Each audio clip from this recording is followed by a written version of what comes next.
I wasn't even gonna do it. They told me, they said, do you want to do the Karate Kid sequel at YouTube? And I'm like, that's not a good sentence. That's not good. That's like when I got asked to do Kingdom. I remember this show I did years ago with Frank Grillo Yeah. and Matt Loria, that they were like, do you want to do this MMA show with Nick Jonas at DirecTV? And I'm like, is that a Mad Lib or is that a real project?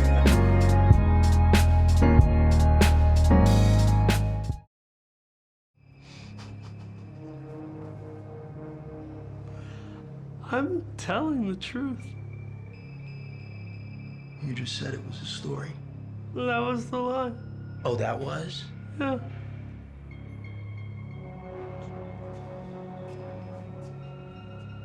I'm not lying, James.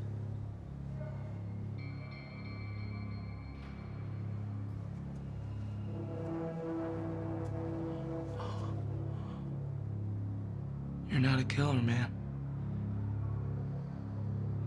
I've looked into the eyes of a few. And you don't have those eyes.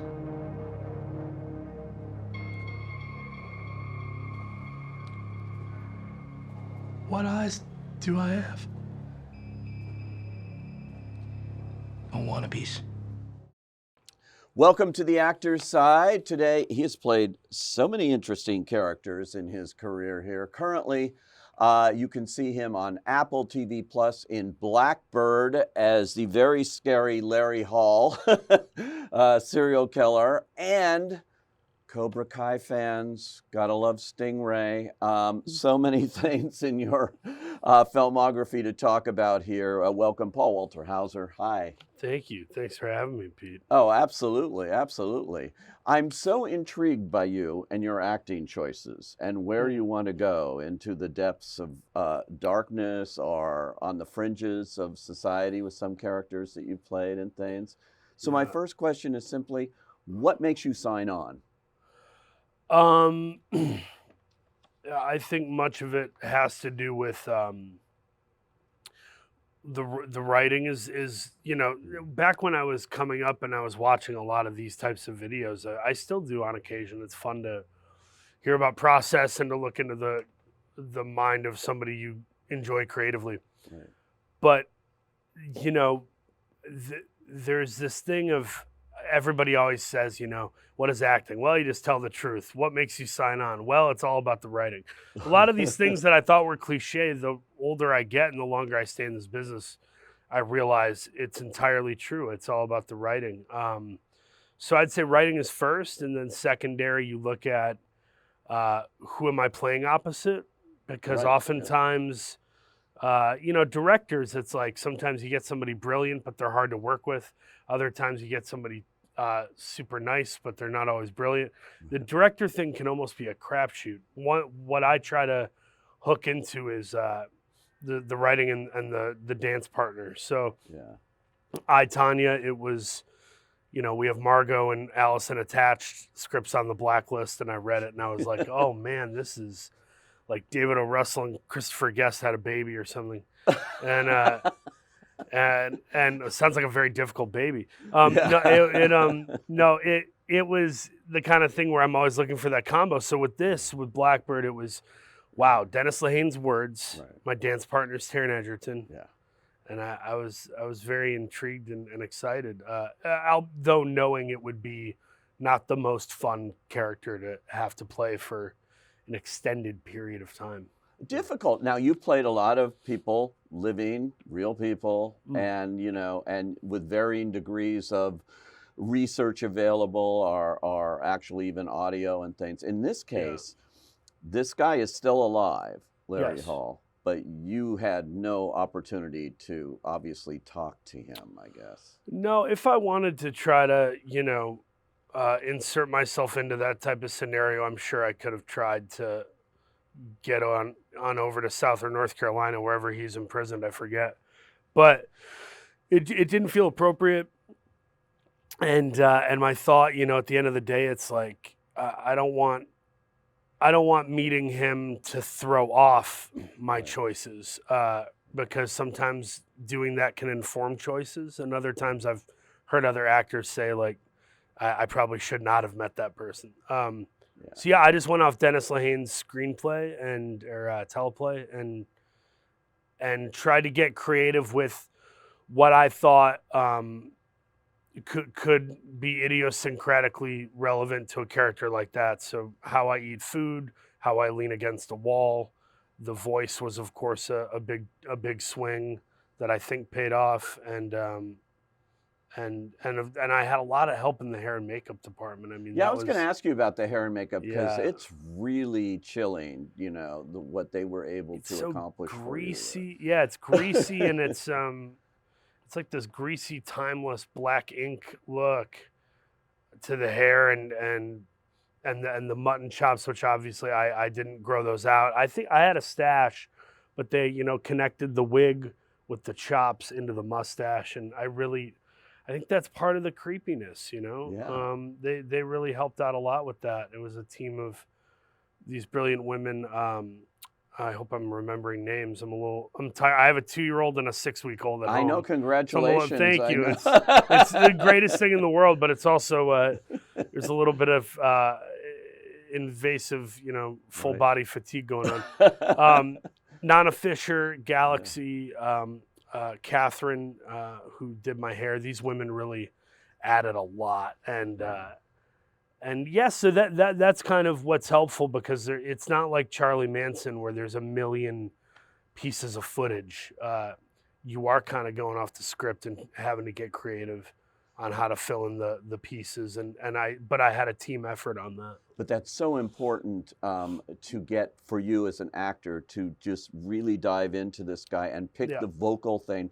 So you had a tiny bit of audio, maybe of Like 12, 15 seconds, was- and yeah, not a whole lot. and it wasn't even in that register. I think the first 2 episodes I'm a lot more dedicated to the true nature of the guy's voice, where it's higher. It goes a little lower. Yeah, I got a little high at the end where I started off real accurate, and then by episode 2 to 3, Dennis was like, it's getting a little high. We're watching the dailies, and I'm like, I'm mad at myself, and I want to please Dennis and Apple and make sure I'm doing a good job. And Dennis said, well, this is really to your advantage if you want to do a Larryism. He would be using the voice as a weapon.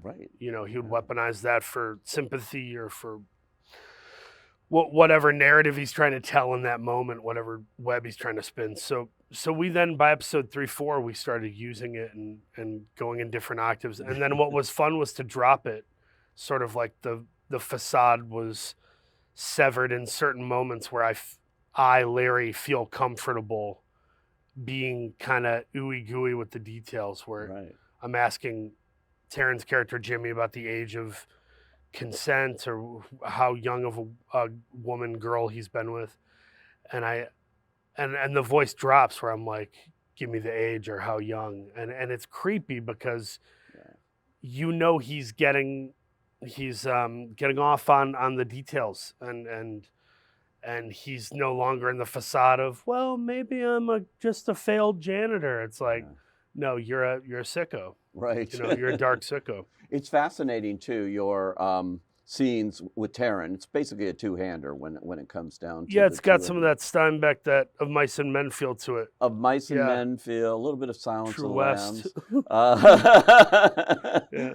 It definitely has that, and it's fascinating playing off. When you're playing with another actor like that, it's a trust situation, it's a comfort situation. Yeah. How did you approach that with Taryn, who is this guy who's assigned, basically gets time carved off his own sentence if he can get you to confess? Right. Yeah. The Jimmy King character, his whole deal is going undercover, and this really happened where they, I don't think this happens often. I think it was kind of a rogue sort of, hey, we got permission but didn't kind of a mission. Where he goes in and tries to get a forced confession out of Larry Hall to keep him behind bars, and it was successful to whatever degree. And I think when Taryn and I went into this, we just both knew we had a big opportunity. It's not that other projects don't pose worthy opportunities; they all do. Yeah. I mean, I just did a a lead voiceover role for a Netflix animated film about a year ago, and they're still in post because it's animation. But that was me going, how do I show up and make this special? How do I prove that I can, command vocally in that way? We looked at this like, wow, this is a big undertaking. True story. Dennis Lehane, Apple's putting a lot of resources behind it and being overwhelmingly supportive. So I think to your point of that two-handedness, it's like it is all about trust. It's about comfortability. He and I were very chummy and bonded offset, and we drank together, watched movies together, laughed and cried together, that kind of thing, which is great. I've done that with a lot of my male co-stars. It's usually very important to me that we have a relationship offset. Now, maybe some people don't want to do that. And if I worked with somebody and, Fassbender comes up to me and is like, I can't go to the movies with you and get sandwiches on Saturday. Cool, Mike Fassbender, do your thing. But for me, my thing is that, with Sam Rockwell, Sebastian Stan, Taron Egerton, all these guys, the work was better because we were friends. Right. And I think it shows with Taron and I.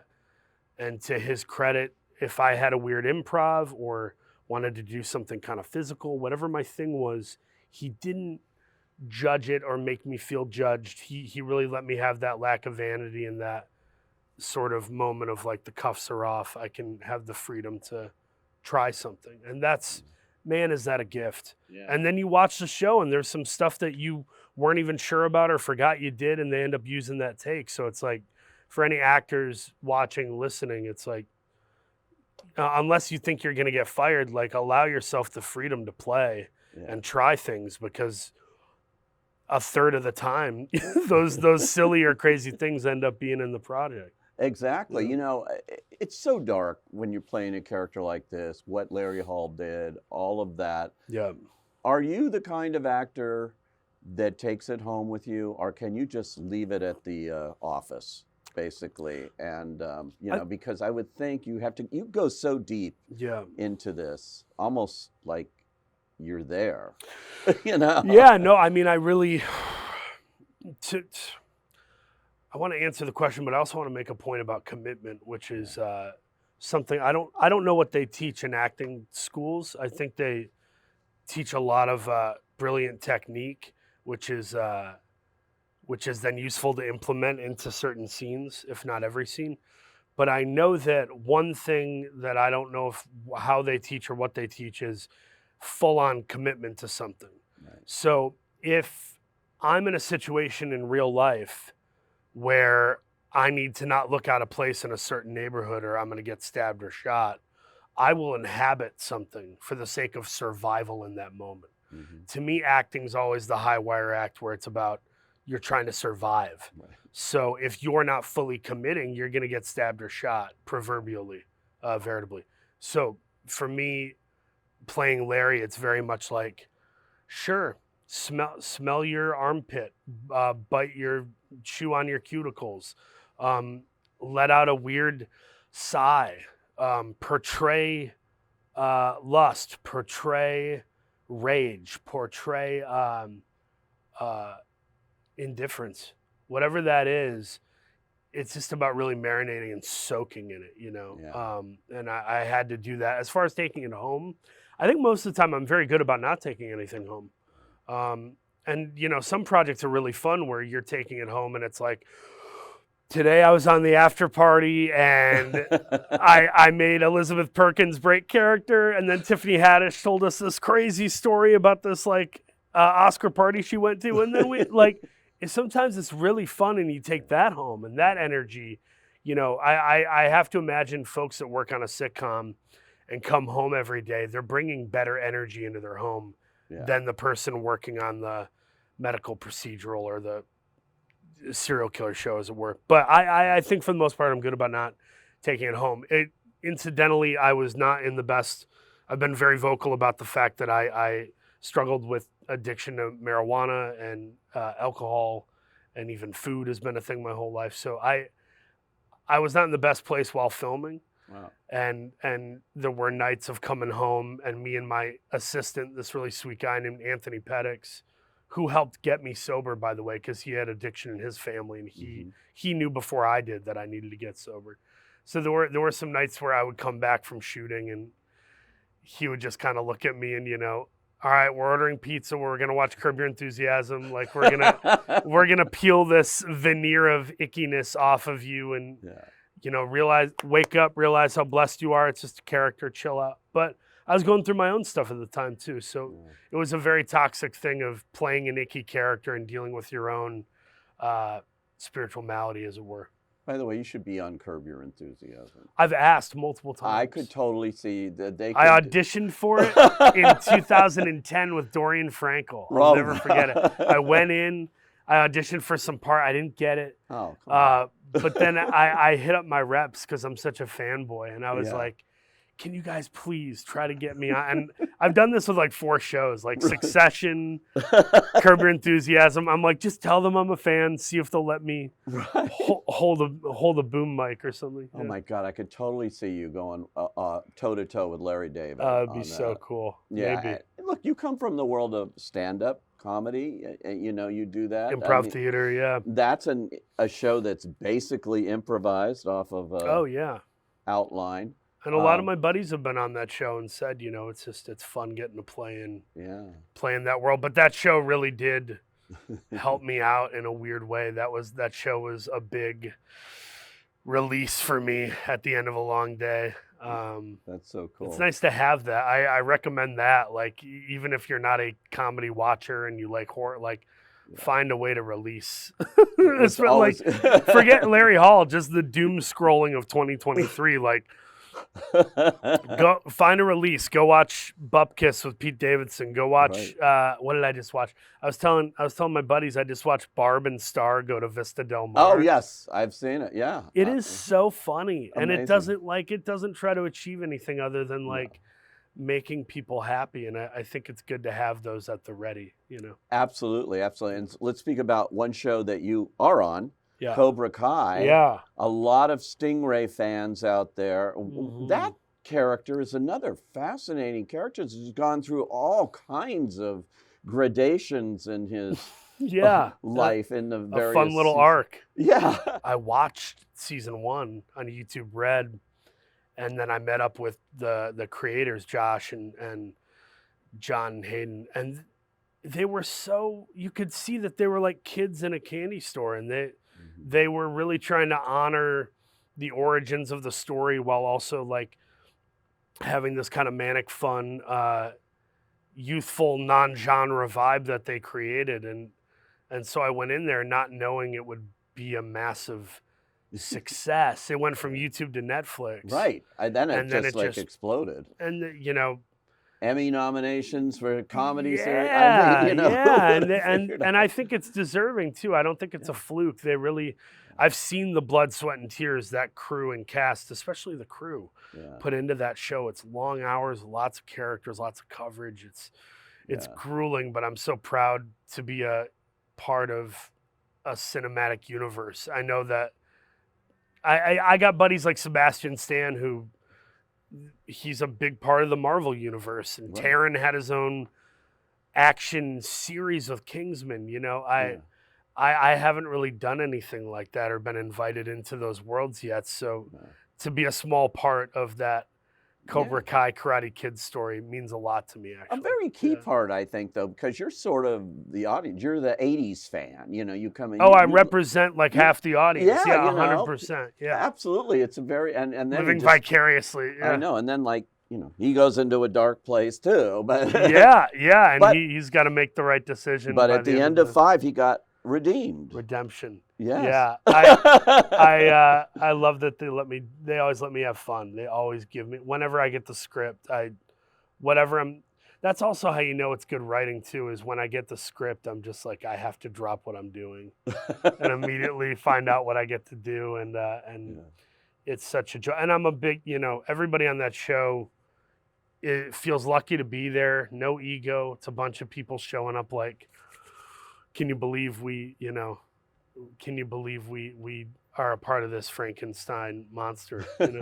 Which is great. I guess they're going to go into a final season of. Yeah, I think it'll be like a big season, like 10 to 20 episodes. I don't know the exactitude. I just know they're trying to blow it out of the water and Yeah. give everybody a really satisfying farewell.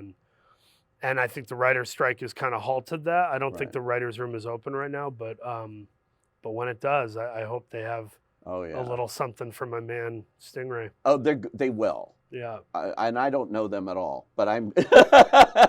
yeah. You have to have Stingray. This is a fan favorite, as they Yeah. say in the trade here. Love I think I first interviewed you when you did Richard Jewell, which was an it. You extraordinary. did. You were so performance. kind about that film, You know. man. That movie meant a lot to us, and you were a real champion of that. I appreciate It was a great movie. I love Clint Eastwood. You know, that guy's he's now just announced he's going on and doing another movie. He's 92 years old. Yeah, Unbelievable. He's doing Juror number 2 with my buddy Nick Holt. I think that's man. Clint just doesn't stop. He has that phrase, "Don't let the old man in," you know. Right. And I've seen the way he eats. He eats really clean, Yeah. and he stays sprightly and bright and works out every day. He does it. You're an observer of people. I can tell in the characters you play. Mm. You're probably watching people walking down the street. And do you pick up a lot of things as an actor just by watching people? Is that Yeah, absolutely. I think I'm a big fan of Michael Keaton for all the reasons we love Michael Keaton. But I watched an interview with him once, Mhm. and he was talking about a character he played or multiple characters he played, and he said, That's a guy who used to be friends with my dad. That's a buddy of mine from school I played baseball with. Like, he was finding things out of real people rather than he was kind of sussing out humanity in his own social circumference, you know. Right. And I think I try to do some of that, and I've aped that mindset of picking things from different people. So Larry Hall, you know, I'm not going to say who, but there are one or two kids I grew up with that didn't have a lot of friends or didn't, you know, weren't as socially successful. And I pulled things from that. And I do that with all my characters is something I've observed, whether it's in an airport or I went to school with somebody for 10 years and they did that thing. So yeah, I also, when I meet young actors, I always tell them, don't watch, and you know, who am I to give acting advice or whatever? I'm 36, but I will say a piece of advice that I stand by that I think is really smart and outside the box is don't study acting in film, study subjects in documentaries. Oh, yeah. Go watch Harlan County, go watch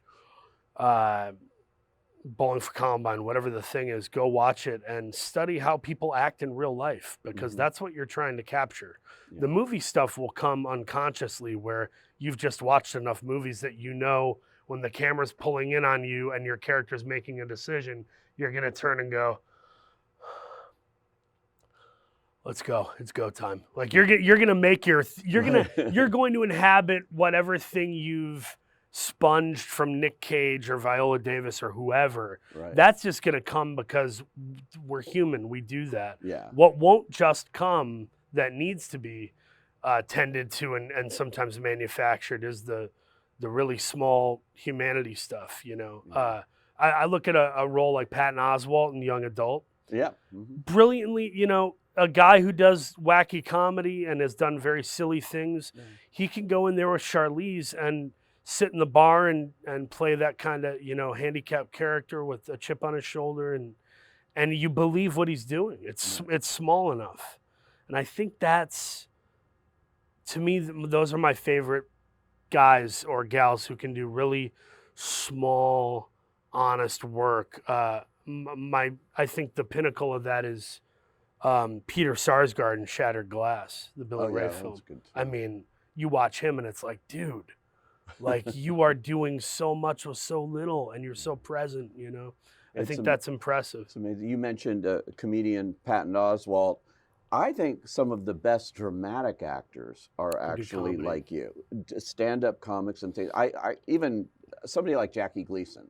I think it was just an absolutely brilliant. I've never seen The Hustler. Is he Oh amazing my in God, that? Is he a killer? He was just killer in that. Yeah. But when you were talking I about the gotta see little that. things, watch his performance in that movie. Yeah. And you will see. And this is a guy known for big comedy and sketch and things. But when Yeah. he gets a role like that, he takes it to a different level. And there's something about, you know, that background that makes really great actors. I don't know. And I think too something like Robin Williams did, who's one of my heroes. I have all my heroes tattooed on my arm from like my childhood, my comedy heroes. Really? Oh wow. I have like their names, and one of the 6 guys is Robin Williams, and I think what I try to do that I saw Robin do is he would put comedy in dramas, and he'd put something dramatic in a comedy. Yeah. It was he was able to always meld the two and keep it honest even when it was broad. Yeah. And that's something to aspire to, because